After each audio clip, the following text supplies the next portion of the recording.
Hello everybody, welcome to this video. If you couldn't tell, I'm not in my apartment in Chicago at my parents'. I'm in the process of moving. I'm not moving back to my parents', but I drove my car from Chicago to DC because I will not be needing my car when I move. I also filmed half of this video on my camera and then it died. So now I'm on my phone because I'm not gonna wait for that to charge. On my last video, I was like, guys, I don't know what to film. Somebody please help me. Like, I don't have any ideas. What do people enjoy? And somebody had commented asking for a video along the lines of like books for beginners or like shorter books to get into reading. So I thought I would film that video because that seems feasible for me to do right now. I have a couple books that I would like to discuss, and as we go along, I'll also kind of throw names of other authors out there that kind of fall within the same camp, you know, of different subgenres of literary fiction and nonfiction. And yeah, obviously this is going to be from my perspective and based on the books that I have read and the books that I enjoy reading. So if you are interested in getting into the types of books that I read, and if you're unsure, if you haven't seen my videos, I would just look at my Goodreads, or on my Instagram there's a little highlight of the books that I've read this year. And if those books intrigue you, I can give sort of intro books along those lines. So yeah, that is the little disclaimer. I suppose let's get into it. The first book that I would recommend is Happening by Annie Ernaux, or honestly any of Annie Ernaux's work. Her books are very short, but in my opinion, I find them to be rather effective. I feel like she has a very sort of terse and blunt style of writing and just perspective of the world as well. But Happening specifically is about her experience getting an illegal abortion in France while she was in university, I believe. And there's also a movie on it, which I highly recommend. And it's just like a very raw and real recounting of that whole process of her telling people the safety aspect, the danger of her own life, but also kind of the endangerment of going to find even an illegal operation or somebody who will perform this procedure on her. It is a very serious topic, and this would be more in the nonfiction realm, but Annie Ernaux has fiction and nonfiction, and I think both are equally good. And I would say as far as Annie Ernaux's fiction goes, it feels very auto-fiction-y, so in my head her nonfiction and fiction kind of blend together. So there's that. Like I've said, all of her books are super short, can be read in one sitting, or even her audiobooks are like a few hours. And if you read, or if you listen at like kind of a higher speed, you can get through those pretty quick.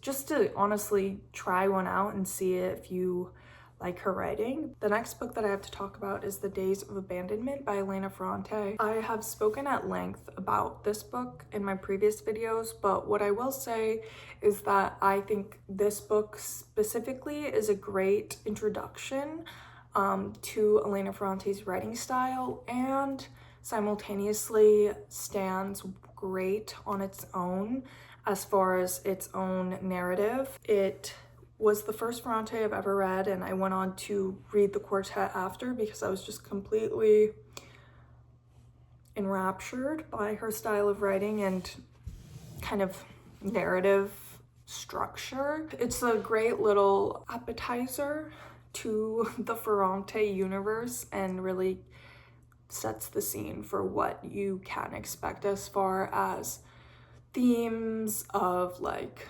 womanhood and being a mother, you know, lover, wife, etc., etc. Basically all of the functions that women serve in society outside of an individual, I feel like is discussed in Ferrante's work. And I would say is very prevalent in the days of abandonment as well. I think she's great and I would highly recommend. Next book might be a little controversial. Not that like the book itself is controversial, but including it here, I don't know. It's not short, nor would I consider it like super beginner friendly, but I don't really think there are like levels to reading. That being said, that is me coming from a native English speaker. So obviously, like in terms of language, like there are certainly levels of like comprehension and understanding, but I feel like there's a certain angle to each author that the reader has to approach and be aware of when going into it, and that way you have an understanding of what the goal of a piece of work is, or at least an idea of how this said author is going to approach that.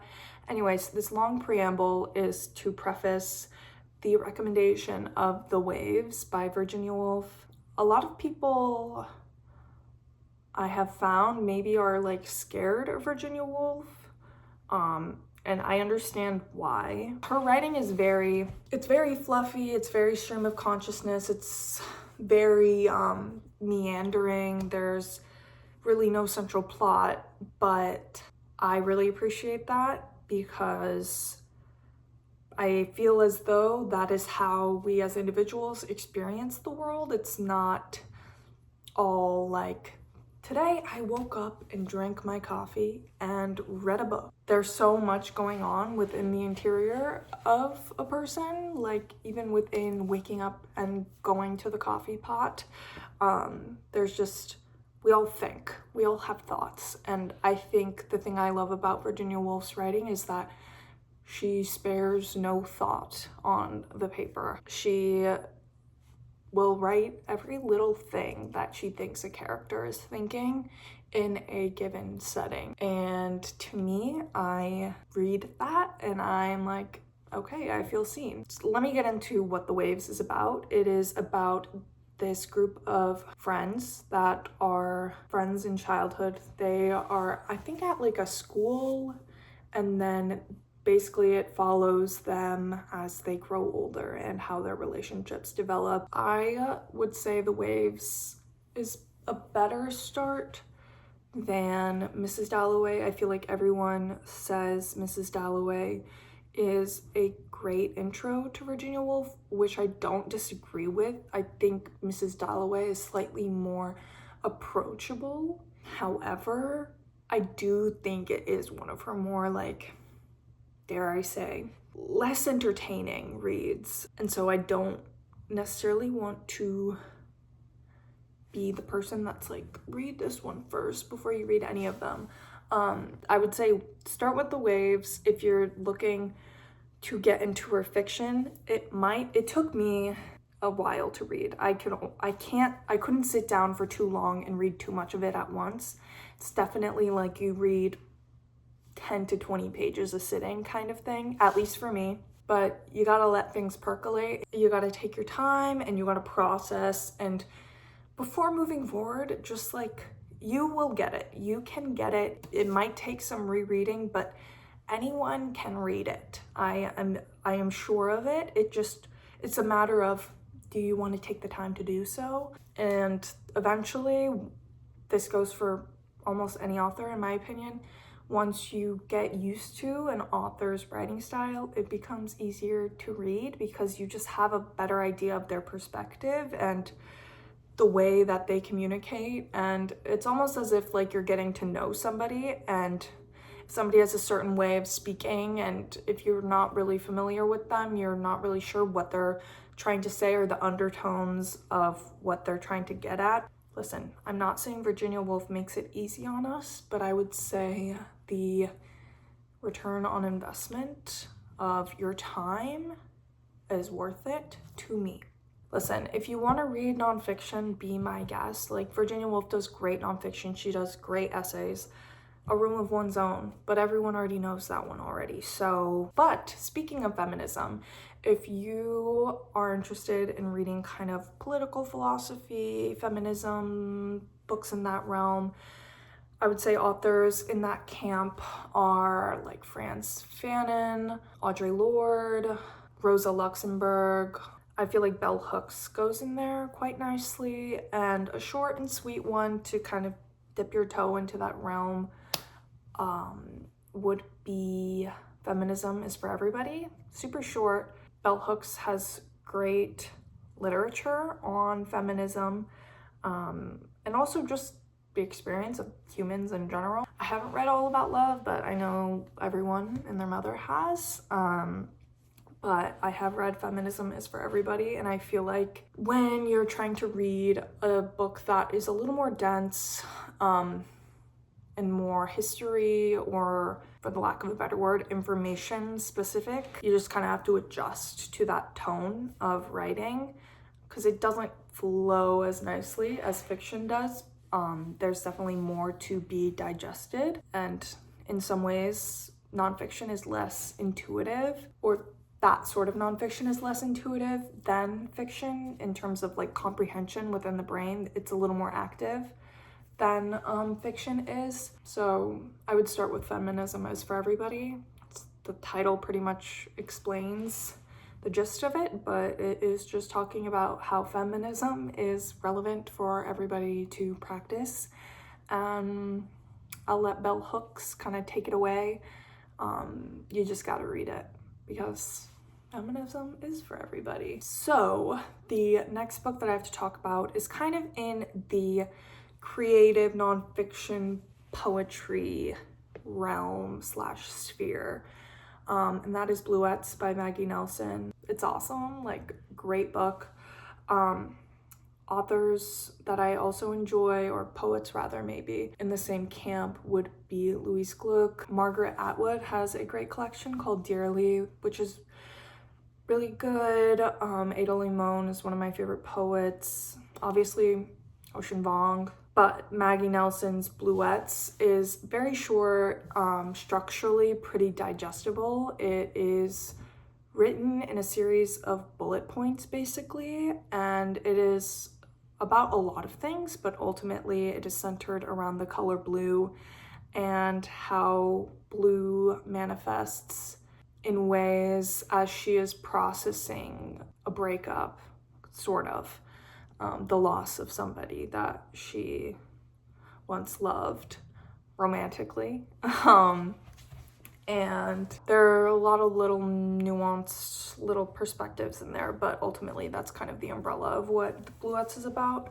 And if you are trying to see if creative nonfiction is your thing, I would definitely check out Bluets, because I think it is written and structured in a way that is accessible to anyone and everyone. The last book that I have to talk about, and then I will kind of rapid fire some authors or books that I'll just like list off without really getting into it. But this subgenre is the crazy girl, like My Year of Rest and Relaxation vibe of it all. Did I enjoy My Year of Rest and Relaxation? Yes. Do I think it's the best in that category of novel? Not necessarily. I would say Boy Parts by Eliza Clark. That book, like, I was locked in. When I started that, I immediately was locked in. It's about this girl who does like erotic photography, and then she becomes obsessed with this guy who works at the supermarket, and then there's this weird power dynamic because she asks him if she could photograph him, and then he becomes kind of obsessed with her, and then she becomes obsessed with him, but like not in a way where it's like mutual. It's more of like a specimen sort of relationship, and you know, there's this whole slew of things that happens, and then there's a climax, and you're like, what the fuck? I think authors that fall within the same camp obviously would be Ottessa Moshfegh, Emma Cline, Melissa Broder, that general vibe. As far as other short books that would be good to get into, The Inseparables, I believe it's called, is by Simone de Beauvoir, and super short. If you listen to it on audiobook, you could finish it while like doing chores or something. Also, anything by Claire Keegan. I've read Small Things Like These, super short, but very effective writing as well, and super poignant. As far as classics, The Great Gatsby is a classic for a reason, in my opinion, in the same kind of modernist breath. A Moveable Feast by Ernest Hemingway. That's the only Hemingway that I think about actively still.